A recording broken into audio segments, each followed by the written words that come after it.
Payız gələndə evin içini o tanış qoxu bürüyür, heyva qoxusu. Həm uşaqlıq xatirələrimizi oyadan, həm də sağlamlığımıza xeyri saymaqla bitməyən bu meyvə sanki payızın bizə verdiyi ən dəyərli hədiyyələrdəndir. Heyva C vitamini, dəmir, mis, lif və antioksidantlarla zəngindir. Orqanizm möhkəmləndirir, immuniteti gücləndirir, soyu dəymədən qoruyur. Xüsusən də boğaz ağrısı, öskürək və mədə problemlərinə çox faydalıdır. Bəzən dərman yerinə bir qaşıq heyva mürəbbəsi, şərbəti içmək bəs edir.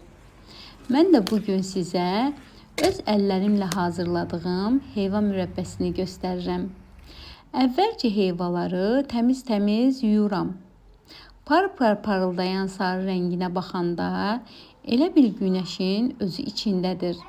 Sonra qabıqlarını soyuram və dalğalı bıçaqla doğrayıram ki, həm gözəl görünsün, həm də mürəbbə formasını pozulmasın.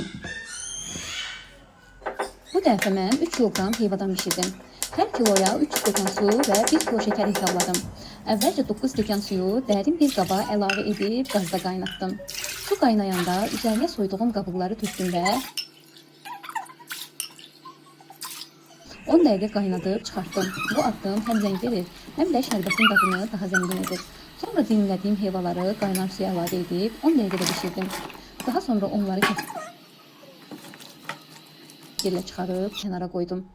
Bu arada 3 kilo şəkəri suya əlavə edib qatı və şəffaf bir şərbət hazırladım.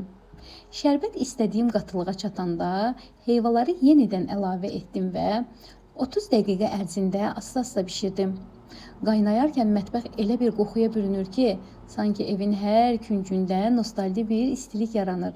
Heyvanın o tünd narıncı rəngi tədricən parıldamağa başlayanda artıq bilirsən ki, mürəbbə tam hazırdır.